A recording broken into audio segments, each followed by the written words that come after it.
নবী সাল্লাল্লাহু আলাইহি ওয়াসাল্লাম এর উপর দরুদ পড়লে এক শ্রেণীর মালায়েকা দরুদগুলোকে সংগ্রহ করেন, সংগ্রহ করে নবীর কবরে পৌঁছে দেন। তিনি উত্তর দিয়ে থাকেন ওয়া আলাইকুম আসসালাম। সাহাবী জিজ্ঞাসা করছেন, আমার দোয়ায় আমি কতটুকু দরুদ পড়লাম? রাতের শেষ অংশে আল্লাহ পাক নেমে আসেন। কিভাবে আসেন আপনার জানার দরকার নাই, বিশ্বাস করেন।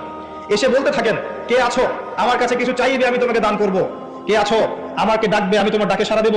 কে আছো আমার কাছে ক্ষমা চাইবে আমি তোমাকে ক্ষমা করে দেব? ফজর পর্যন্ত আল্লাহ রাব্বুল আলামিন এমন করে আহ্বান করতে থাকেন যখন আমরা 2 রাকাত নামাজ পড়ার সুযোগ পাই না।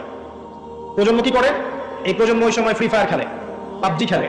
ওই সময় দেখবেন ফোনে রাত জেগে জেগে জেগে জেগে জেনা করছে আর মেয়ের সাথে কথা বলছে। এই সময়টাতে কি করে? মুভিজ দেখে, কোনো কোনো ক্ষেত্রে পর্ন দেখে, সিরিয়াল দেখে। একবারে ভোর হবে যখন, ফজরের আজানের ডাক দিয়ে ঘুম দিয়ে দিবে, উঠবে জোহরের নামাজে বাড়ি। এটা ট্রেডিশন, এখন এটা চলছে।